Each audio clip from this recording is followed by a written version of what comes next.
From the Aishin Broadcast Studio, it's the Executive Spotlight.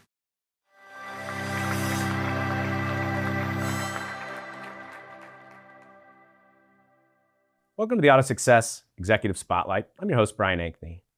Today, our guests are Mike Sealey from the Kintz Group and Michael Renaud from Proactive Training. Welcome, guys. Hey, how are you? I'm doing great. Welcome back and welcome in for the first time. First timer. Yeah, what do you think of the studio? I love it. It's pretty cool. I'd come back. Nice. Well, let's dive into some content here. Both Alan Ram and Tim Kintz, they both had similar philosophies. And how is that relevant to dealerships today, and like what impact can that make? Wow. Tim's biggest philosophy was he will work with anybody, but he loves them too much to let them stay the same. He's going to push you. He's going to make you do things you don't want to do. So he just wanted to make sure everybody grew. And that was his big push, was making sure he grew a management team that could help their salespeople. And he always used to talk about how their job really would look like to them if they got promoted.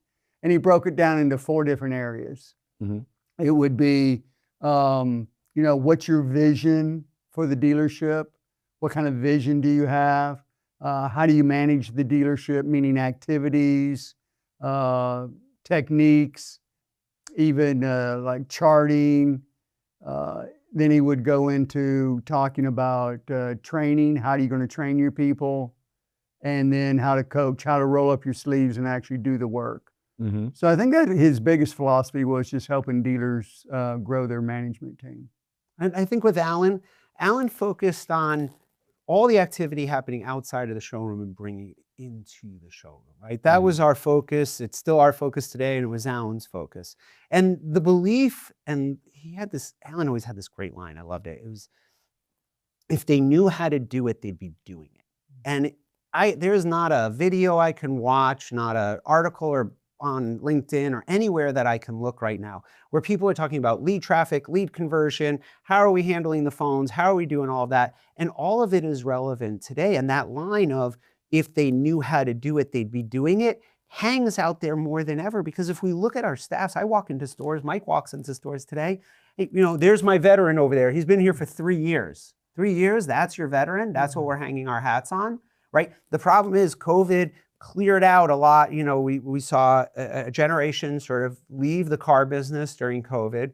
There are some of them left, but what's left of the boomer generation still in the dealership today, they just want to finish out their time, sell their cars and go home. They're not interested in participating and helping train and develop staff. That sits at the desk, right? And the desk that's Mike's talking about. And that desk is one man down.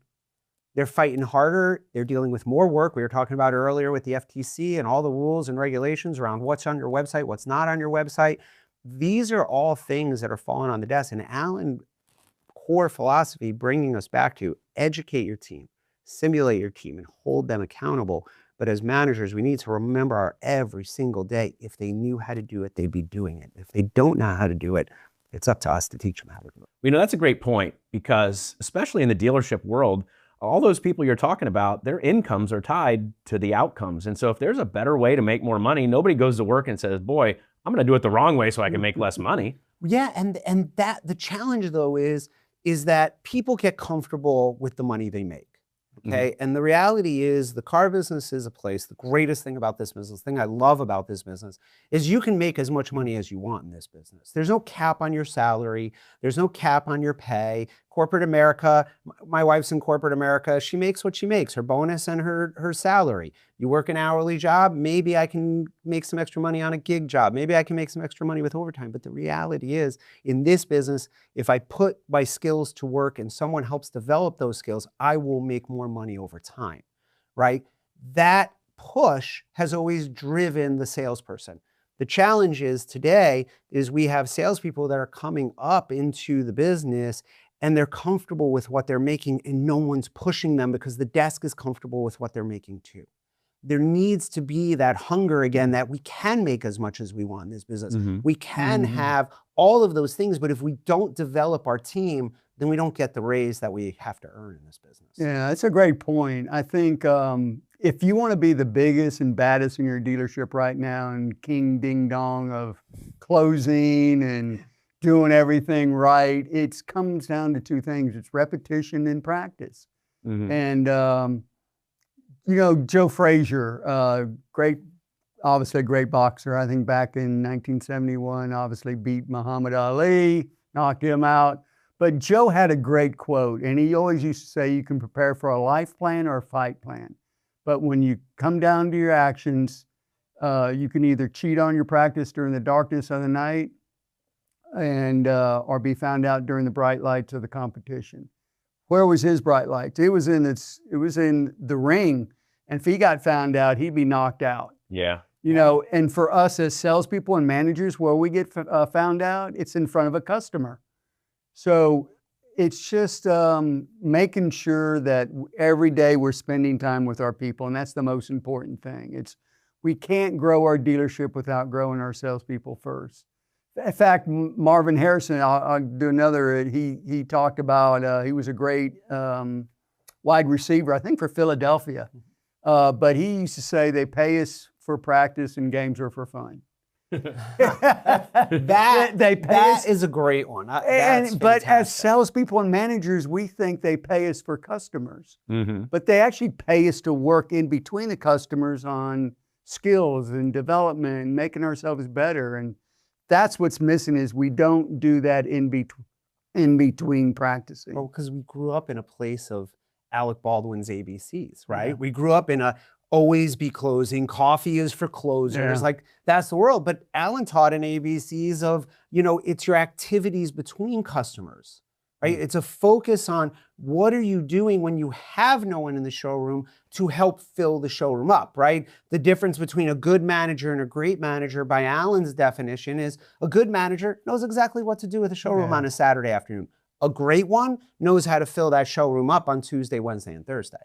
Well, it sounds like Alan's ABCs would send you home in the Cadillac Eldorado. Yes. And Alec Baldwin's ABCs are going to send you home with the steak knives, or you're fired. Or you're fired.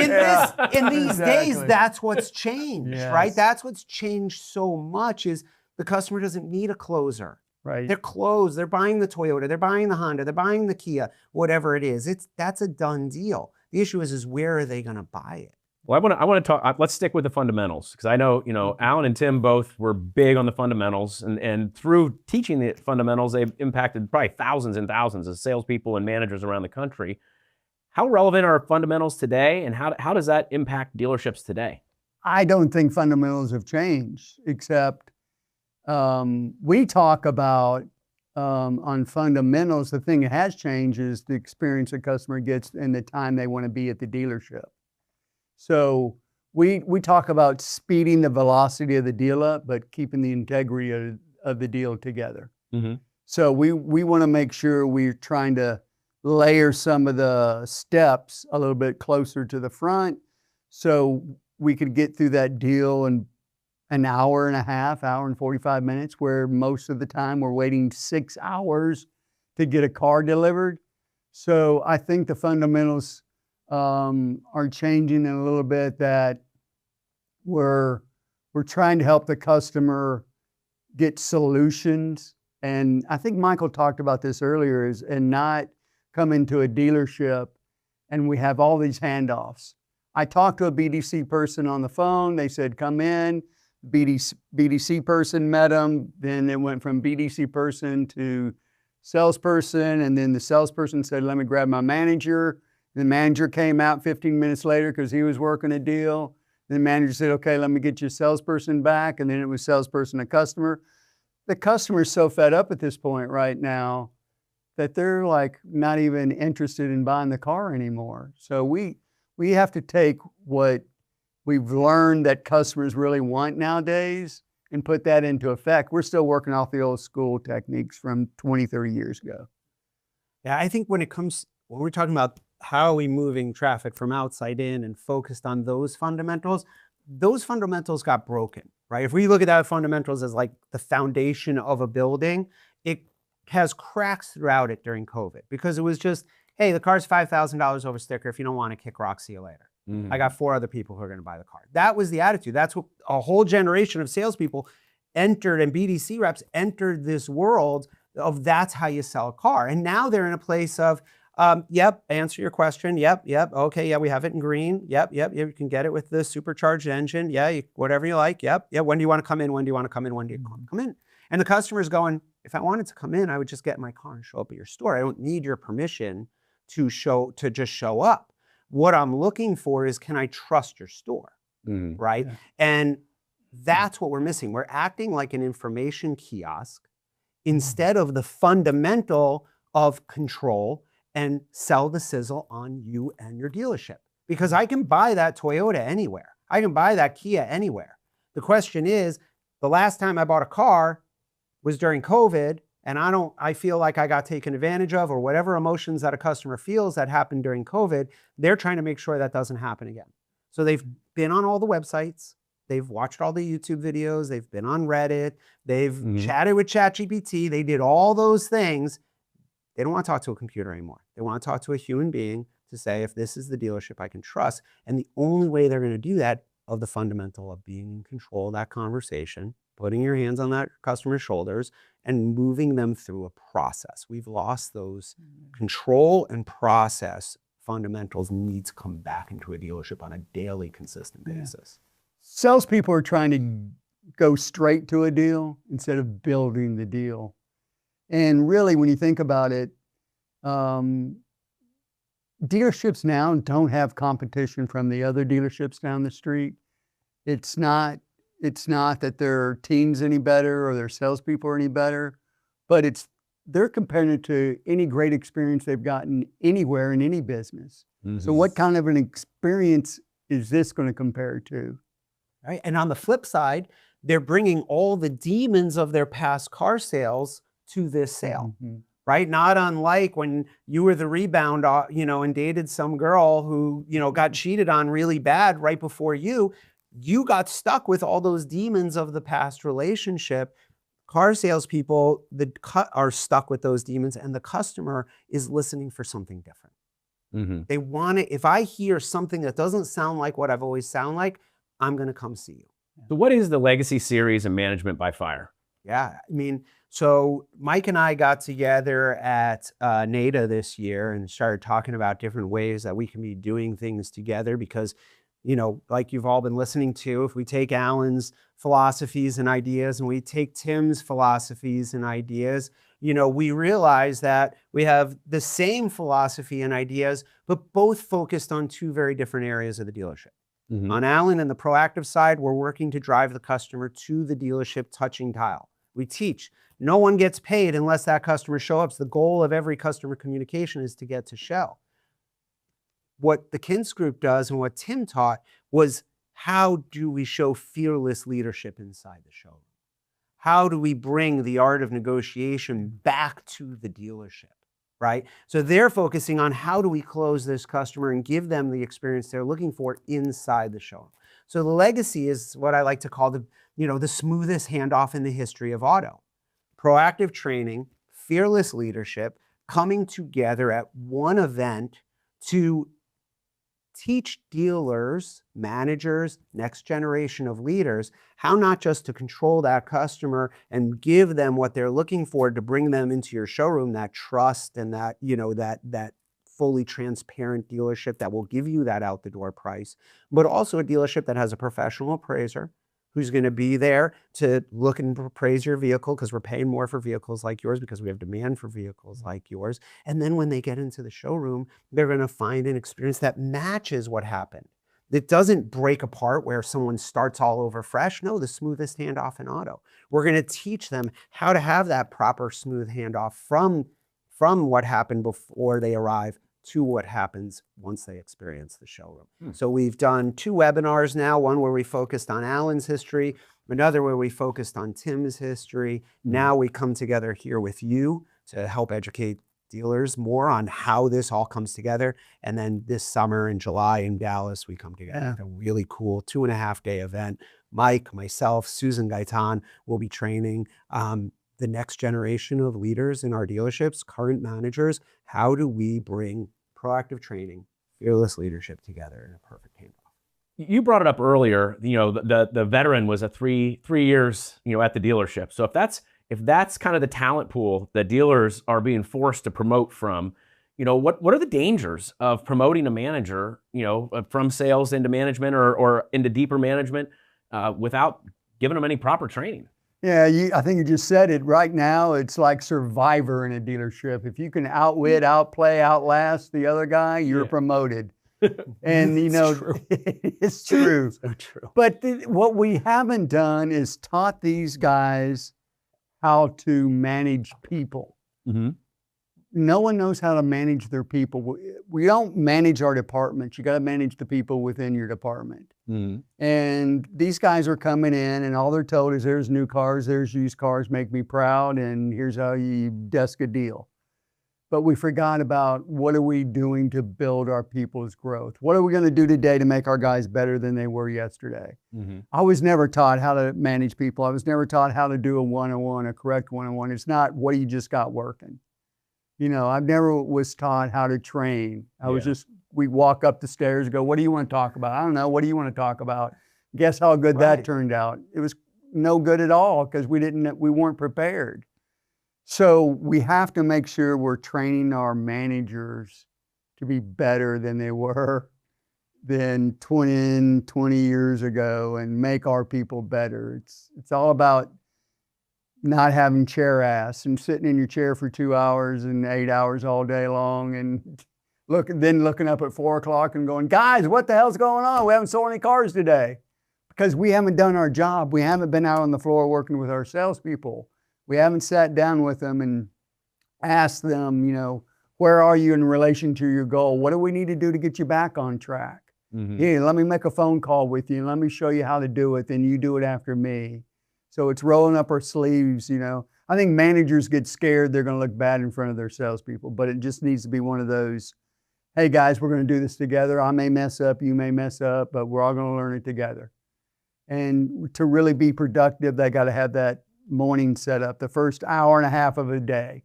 The first 30 minutes, the first thing we need to do is hold training. And that first 15 minutes is skill development, last 15 minutes is actually getting the words out of their mouths. And then right after that, we break up, go do our one-on-ones. Then after that is our success meetings where we're actually putting things together and finding out what deals can we bring back from yesterday, the week before, the month before. Get your day set up before you get too busy. Mm-hmm. Yeah, and remembering that what I say at my meeting at 8:30, the speech I give at 8:30 in the morning, okay, needs to actually, someone has to hold them accountable that it actually happens throughout the day, right? How many times do managers give great speeches first thing in the morning and then the salesperson comes up to at 11 doing the exact opposite of what they were told in the morning meeting and the manager lets it slide. He doesn't even say anything. Right? That's the challenge, right? And Mike made a really good point here when he was talking about being productive. I have stores that I go to and they talk about how they're so busy. We're always so busy, or we call it the whirlwinds, or it's just like, tornado, it's a Kansas twister, or whatever they call their days. That's because they're so caught up in being busy. I ask them, what are the requirements to work at the sales floor? What do I need to do today besides sell a car? Oh, you need to make 50 phone calls and send 50 text messages. We call it the 50-50, right? And it's like, 50-50. So I go to meet with the salespeople. How do we do with the 50-50? Fine, we do great. We always hit our 50-50s. Okay, but what are you guys really doing, right? And you get down to it and they're just checking boxes. Instead of saying, hey, you guys have to set me 2 appointments every day. I don't care if it's 2 appointments for today, appointment for Saturday, appointment for next Thursday. I don't care, but every day you're here, you're going to generate me 2 appointments. Now we're being productive and not busy. Asking someone to make, Brian, can you make 50 phone calls, 50 emails, and 50 texts today? Sure, you'll go sit and bury yourself in a computer for an hour and check a whole bunch of boxes, send a bunch of templates, and then go outside and smoke with the guys. Yeah. Right? You know what I mean? Like, that's it. It was like, same thing, like, do your homework. Okay, I'm going to do my homework as fast as I can. I'm not going to absorb anything. I'm not going to care. And I'm just going to get, because then I can go outside and play with my brothers. Right? Salespeople need to be productive and they need to produce something. And what that production isn't a volume of phone calls, emails, texts. It's how many appointments did we generate? and how many people showed up, because this is an appointment-driven business now, and we have to stop fooling ourselves like it's something, treating it like it's something else. Michael made a great point when he talked about checking off boxes. That's all we're doing is checking boxes off, because the salespeople don't have a why behind why I'm checking that box. I'm just checking it off because I'm supposed to do 50. Well, because I don't want to get yelled at. Yeah, exactly. Right. I just don't want to get yelled at, so I'm just doing it. But there's a why behind that. And we have, as managers, we have to work with them and let them know what that why is. That's why one-on-ones are so important. So when I'm sitting down and not just worrying about what do you got working, which is not what you're supposed to ask, but talking about their lives and what really means a lot to them. Like, what's their goals professionally? What's their goals personally? You know, maybe it's buying a new house. Maybe it's buying going on a vacation with the family and kids. Well, if I know that, I can use that to the why on why I'm checking boxes off. You know, it's like, Michael, don't forget, buddy, we're almost close. We're getting there. Remember the vacation to Disney World you guys want to go on this year? Exactly. Keep going, man. Remember the vacation to Disney World. Well, now at least I have something in my mind that gives me a why I'm sitting here doing this instead of my managers making me. Right. Yeah. You like that big paycheck you got last month? Yeah. How happy was your wife? Yeah. Oh man, my wife was crazy. Okay. Do you want your wife to feel that way again? Right? Like, that's the conversation. We need to be invested in, hey, your success is my success, because these paychecks are tied to their sales team. They have a symbiotic relationship. Okay, and their money is tied together, and unless their team starts performing better, then where are we going with it, right? The question of managers, right? Like, what do they need when they go from the best salesperson to the desk, right? Well, it's great. Mike, you're the #1 salesperson. Now you're desk manager. That's probably how you ended up at the desk. It's how I ended up at the desk. It's probably how you ended up at the desk. Everybody. Right. But the reality is the reason why I was the #1 salesperson is because I'm a selfish, you know what? That's what made me great. I don't care about any of these people. I'll go knock down their mother to go sell a car over them, okay? The reality is, though, when I'm a manager, I can't be that way. Now I got to be a team player.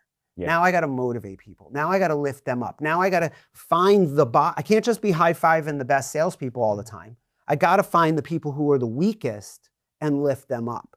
And if I'm not that type of person who's going to go find the weak and lift them up, I'm not really manager material. Because the only way you get a raise in this business is make the bottom better. If you just keep making the top better and the bottom stinks, I'm sorry, guys, you're practicing socialism in your dealership. You're allowing the rich to support the poor. Can't do that. Yeah.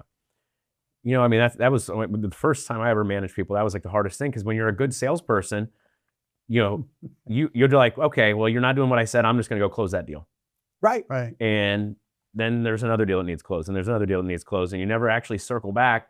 You know, it's almost like you're a firefighter when what you should have been doing was installing a sprinkler system so that the fires didn't start in the beginning. Exactly. And that analogy of a firefighter is great, because I use it with managers all the time. That's the whirlwinds they get caught in. Because all they're doing is running around, putting out all these fires, and they're not helping. What the goal is to drive more people in the store. And if we followed a process and stuck to that process, then of course we'll have a lot less fires. It's like Mike and I have had this conversation before. 5 people walking. I want any manager out there, any owner, any GM out here watching this right now, think about this question yourself. 5 customers walk into your showroom right now, okay? 5 different salespeople from your store. Take each one of them individually, take one of those 5 people, okay? What are the odds that all 5 of those customers are going to go through the exact same road to the sale? I've asked that question through 2 to 3 times a month I'm in dealerships. I ask that question of owners, managers, GMs every single time, and I've not had one person tell me anything of or slim to none. That's not good. That's a problem. Because even at Target, they can figure it out, and they're making $15 an hour.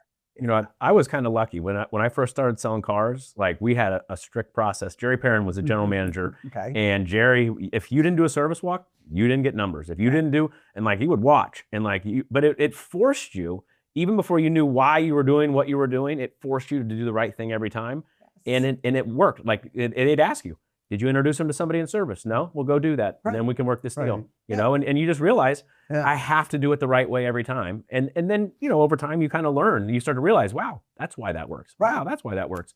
But sometimes you get lucky, and I certainly did. I went to work for a dealership that had pretty darn good training. Yeah, we didn't have formal training, but the training was like as we were in deals, we were learning things, right? So, hey boss, you know, on the trade walk's the perfect example. Can I get an appraisal? Like, you know how fast that you know key would end up in my eye? It was like before I had glasses. Like, you know what I mean? Like they would just get chucked, and you know what I mean? No, you know, hey boss, can I have numbers? Did you do a test drive yet? No. Okay, well I'm not giving you any numbers. Go do a test drive. Did you put the customer in the CRM? No. But today the answer is, oh man, can you, really, you didn't put them in the CRM? Fine, let me do it for you. No, that's not the answer, let me do it for you. It's go back, make the salesperson, just like I had to, just like you had to, just like you, oh, I'm so sorry, Mr. Customer. I didn't do no, I don't have your numbers for you because I didn't do my job and put you in the computer. So let me just do that first. Once you do that once, we're never doing that again. Yeah. Yep. Right? And as a manager, I can come over and quickly just say, hey, ma'am, I'm so sorry. You know, Mike didn't do what he was supposed to do, put you in the computer, but don't worry. Right. It's not going to hold anything up. We'll keep everything moving quick. I taught Mike a lesson. I kept the customer happy. And he's never going to do it again. Yep. Good. And you made a good point. It's that communication with the customer too that we're still moving forward, because the last thing we want to do is hurt the customer's time that they're taking to be there, because we want to teach our salesperson a lesson. 100%. It's all about the customer. It's all about the customer. All about the customer. Well, this last question, I mean, because we've kind of gone all over the place. Yeah, I feel like I've stolen a lot of your thunder, but this last question, I mean, this is like the bomb of a question. So we've talked about needing education, process, training, simulation, accountability. What is the solution? Management by fire is the solution, right?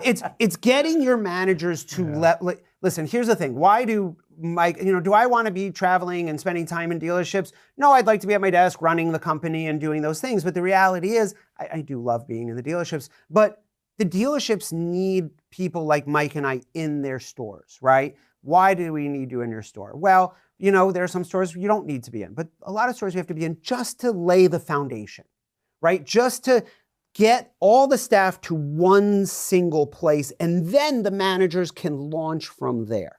What Management by Fire does, it does that for all your managers, but not just alone in your store inside that bubble. We take them out, right? Because the bubble of the store is just like this environment that gets kind of crazy and we lose perspective of the world. We take them out of the store, we bring them to Dallas with dealers from all across the country, Canada, the Caribbean, who are all going to be in the room, and they're going to bring different ideas from other stores, just like a 20 group. But the focus is, how do we drive that traffic? How do we build our leadership?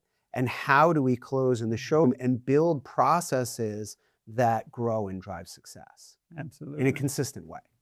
Yeah, no, it's definitely about bringing the how-to into the workshop. And sometimes I don't even like calling it workshops. I like calling them do shops. Do shops. Because they really have things they have to do when they're there to be prepared when they leave the workshop or the do shop. When they go back to the dealership, I mean, you can see it in their minds by the end of even the first day. It's turning, going, oh my gosh, I can't believe the amount of money or what I've been doing to my salespeople. They'll come up in class and go, man, I want to go back to my dealership and apologize to all my guys, because I have not been a good trainer. I've not been good at helping them learn how to answer the phones, work leads. I've not been good at sitting down with them and doing one-on-ones. So this is how-tos. There's plenty of workshops they can go to, get their hair lit on fire and all that and go away, but they have nothing to take with them. Management by Fire is going to give them, it's like drinking water from a fire hydrant, is what they're going to end up with. So they're going to walk away with a lot of material to take back to start brand new. And an action plan. Right? Yeah. It's not, like Mike said, it's not just like, we're not just gonna dump things into their brain that they gotta go sort and figure out. No, they're gonna walk out of there with actual action plan in their head, set date by date by date of when things are gonna be accomplished. That not just sits with them, it goes to the owner, the GM, whoever sent them to this, this event. And that now they have a document from ownership down of how am I going to keep my team accountable on the game plan that we created at Management by Fire, right? And then myself, Mike, the team at Proactive, the team at Kintz Group is going to be working with them through the follow-up to make sure all this stuff is happening, right? This event is about, and you know, why do we do this? You know, we do this, you know, on the road, traveling the way we do, hanging out with dealers the way we do. Yeah, there's an adrenaline and there's a love of it, but the reality is we just want to see you guys be successful. Yeah. We've seen success. I've seen the best in this business do it. I've seen their paychecks. I've seen their store numbers. I've seen their grosses. We've seen it all. We've seen their financial statements, all of it. And the stores that follow these processes, the stores that are getting back to what the foundational basics of our business are that drive the levers of success, that's what we're going to give them. Great. Guys, I really appreciate you coming in today. Thank you for having us. Yeah, thank you very much. Yeah, can't wait for your next visit. We look forward to it. And thank you for taking the time to join us for this AutoSuccess Executive Spotlight. I'm your host, Brian Ankney. Today, our guests have been Mike Sealey and Michael Renaud. We hope to see you again on a future episode. This one's Over the Curb and Burning Gas. Or if you're from Texas, it's Bustin' Bugs.